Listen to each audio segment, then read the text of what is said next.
হাইলাকান্দির কুচিলা এলাকার 16 বছরের এক নাবালিকার রহস্য মৃত্যুর ঘটনায় বৃহস্পতিবার রাতে পুলিশ পাঁচগ্রাম থেকে এক বৃদ্ধাকে গ্রেফতার করেছে। ধৃত মহিলার নাম হচ্ছে মিনারা বেগম মজুমদার। তিনি মৃত কন্যার সৎ ঠাকুমা বলে জানা গেছে। পুলিশ সূত্রে প্রকাশ, মিনারা বেগমের স্বামী তথা নাবালিকার সৎ দাদা নাসির উদ্দিন মজুমদার বর্তমান পলাতক। উল্লেখ্য, মৃত নাবালিকা সুমনা বেগম বরভূঁইয়ার মৃত্যু প্রথমে স্বাভাবিক বলে মনে হলেও পরে আত্মীয়দের সন্দেহের ভিত্তিতে পুলিশ তার দেহ গত 17 এপ্রিল কবর থেকে তুলে ময়না তদন্তের জন্য পাঠায় এবং জানা গিয়েছে মৃত্যুর সময় ওই নাবালিকা গর্ভবতী ছিল। জোর করে গর্ভপাত করানোর চেষ্টা থেকেই তার মৃত্যু হয়েছে বলে সন্দেহ করা হচ্ছে এবং এই ঘটনায় এক ওষুধ বিক্রেতার ভূমিকাও তদন্তের আওতায় এসেছে। হাইলাকান্দির নাবালিকার রহস্য মৃত্যুর ঘটনা পাঁচগ্রাম থেকে এক বৃদ্ধাকে আটক করেছে পুলিশ। মৃত্যুর সময় গর্ভবতী ছিল ওই নাবালিকা। জোর করে গর্ভপাত করানোর চেষ্টা থেকে তার মৃত্যু হয়েছে বলে সন্দেহ। এ নিয়ে আরো বিস্তারিত জানবো। আমাদের সঙ্গে এই মুহূর্তে হাইলাকান্দি থেকে রয়েছেন আমাদের প্রতিনিধি নীরদ পল দেব। নীরদ পল, যে খবর উঠে আসছে হাইলাকান্দির কুচিলা এলাকায় যে নাবালিকার রহস্য মৃত্যু ঘটেছে তাকে ঘিরে ইতিমধ্যে বহু বিষয় উঠে আসছে, তদন্তে কি কি তথ্য উঠে আসছে, পুলিশ কি জানাচ্ছে, পরিবারের লোকজন বাকিরা কি জানাচ্ছে, এলাকার লোকজন কি জানাচ্ছেন? হ্যাঁ, নিশ্চিতভাবে রূপা, বলতে হবে চাঞ্চল্যকর ঘটনা। এবং পুলিশ যাকে গ্রেফতার করেছে ওনার নাম হচ্ছে মিনারা বেগম এবং উনার বিরুদ্ধে পুলিশ একটি হত্যা ষড়যন্ত্রে জড়িত থাকার অভিযোগ এনেছে। এখন সেই হত্যাকাণ্ডটা কি? হত্যাকাণ্ডটা হচ্ছে একজন 16 বছরের কিশোরীর, উনার নাম হচ্ছে সুমনা বেগম বরভূঁইয়া। উনি উনার সৎ দাদু এবং দিদিমার সঙ্গে কুচিলায় থাকতেন এবং গত 17 তারিখ উনার রহস্যজনকভাবে মৃত্যু হয়। এরপর স্থানীয়দের অভিযোগের ভিত্তিতে এবং সুমনার পরিবারের লোকেদের অভিযোগের পরিপ্রেক্ষিতে কবর থেকে সুমনার মৃতদেহ উদ্ধার করা হয়েছিল। এরপর পুলিশ দুবার ময়নাতদন্ত করেছে। সুমনার মৃতদেহের দুইবার ময়নাতদন্ত হয়েছে, একবার হাইলাকান্দি এসকে রায় সিভিল হাসপাতালে, আরেকবার হচ্ছে শিলচর মেডিকেল কলেজে। এবং যে প্রাথমিক তদন্ত পর পুলিশ আমাদেরকে যে জানাচ্ছে সেটা হচ্ছে এই ঘটনার পিছনে একটি 16 বছরী কিশোরীকে প্রেগনেন্ট করে দেওয়ার একটা ঘটনা রয়েছে এবং এই গর্ভপাতে করার সময় এই ঘটনা বা এই হত্যার ঘটনা সংঘটিত হয়েছে বলে পুলিশ দাবি করছে। পুরো ঘটনায় কুচিলা, হাইলাকান্দি ইত্যাদি অঞ্চলে চাঞ্চল্য বিরাজ করছে, কারণ এই 16 বছরের কিশোরী নিজের সৎ দাদু এবং দিদিমার সঙ্গে থাকতো।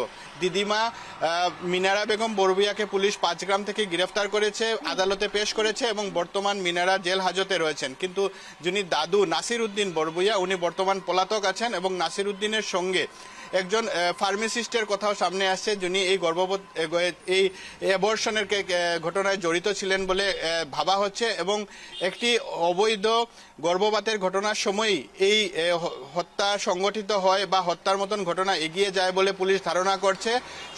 পুলিশের কাছে এসকে রায় সিভিল হাসপাতালের যেটা পোস্টমর্টম হয়েছিল তার রিপোর্ট আছে, কিন্তু শিলচর মেডিকেল কলেজের রিপোর্ট এখনো পৌঁছেনি। তাই পুলিশের তরফ থেকে জানানো হচ্ছে যে আমরা নাসির উদ্দিনকে খুঁজে বেড়াচ্ছি। দাদু যিনি ছিলেন নাসির উদ্দিন বরভূঁইয়া, যিনি কুচিলায় বসবাস করেন, উনি বর্তমান পলাতক এবং উনাকে গ্রেফতার করার পরেই যে ফার্মাসিস্টের কথা সামনে আসছে, যে ঔষধ বিক্রেতার কথা সামনে আসছে, তারও সন্ধান খুঁজে পাওয়া যাবে। পুরো ঘটনাকে দেখা গেছে যে কুচিলা ও হাইলাকান্দির লোকরা ধিক্কার জানিয়েছেন, কারণ 16 বছরের কিশোরী নিজের সৎ দাদু এবং দিদিমার সঙ্গে থাকতো, সেখানে কাজ করত, কিন্তু দেখা গেছে যে একটা ওর সঙ্গে যৌন নির্যাতন হয়। সেই যৌনার্জনের পরিপ্রেক্ষিতে স্বাভাবিকে ও গর্ভবতী হয়ে পড়ে এবং তারপর পুরো এই ঘটনাকে ধামাচাপা দেওয়ার জন্য গর্ভপাত করানোর চেষ্টা চলে এবং সেই চেষ্টা বা অপচেষ্টার সময়ে এই ঘটনা সংঘটিত হয়েছে বলে পুলিশ দাবি করছে।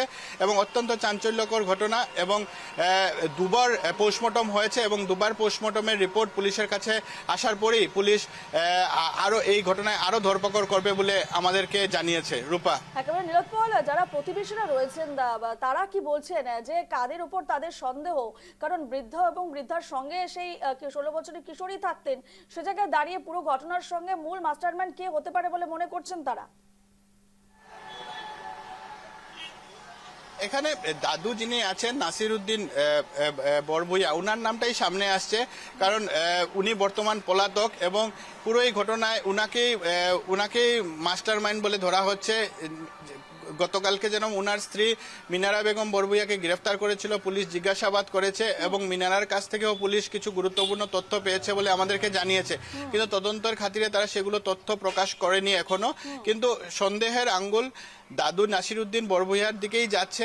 একটি 16 বছর কিশোরী উনার ঘরে থাকতো এবং উনি সেই অপকর্ম করেছেন বলে ধারণা করা হচ্ছে বা আশপাশের লোকেরা সেদিকেই ইঙ্গিত দিচ্ছে। কিন্তু পুরো ঘটনার পুলিশ দেখা গেছে যে তদন্ত চালিয়ে যাচ্ছে এবং স্থানীয় লোকেদেরও ভাষ্য সংগ্রহ করা হয়েছে। এখানে বলতে হবে যে সুমনা নিজের সৎ দাদু এবং দিদার সঙ্গে থাকতো।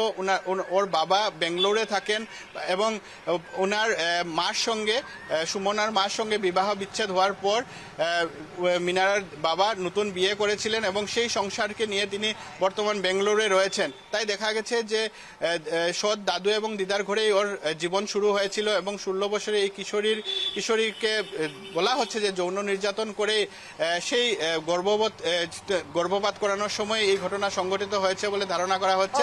এবং পুরো ঘটনায় দেখা গেছে যে বড়হাইলাকান্দি, কুচিলা ইত্যাদি অঞ্চলে বর্তমান চাঞ্চল্য বিরাজ করছে। যে তথ্য তুমি বলছো, সেই দাদুর মূল মাস্টারম্যান এবং সেই দাদুর কামনার বলি হয়েছে 16 বছরের কিশোরী, এমনটাই আপাতত সন্দেহ করা হচ্ছে। তবে সমস্ত কিছুটাই স্পষ্ট হবে তদন্তের পর এবং সেই দাদুকে যতক্ষণ না পর্যন্ত পুলিশ নিজের করায়ত্ত করছে বা আটক করছে, জিজ্ঞাসাবাদ করছে, সমস্তটা এখনো পুরোপুরি বলা যাচ্ছে না। এই মুহূর্তে তোমাকে ধন্যবাদ জানাচ্ছি।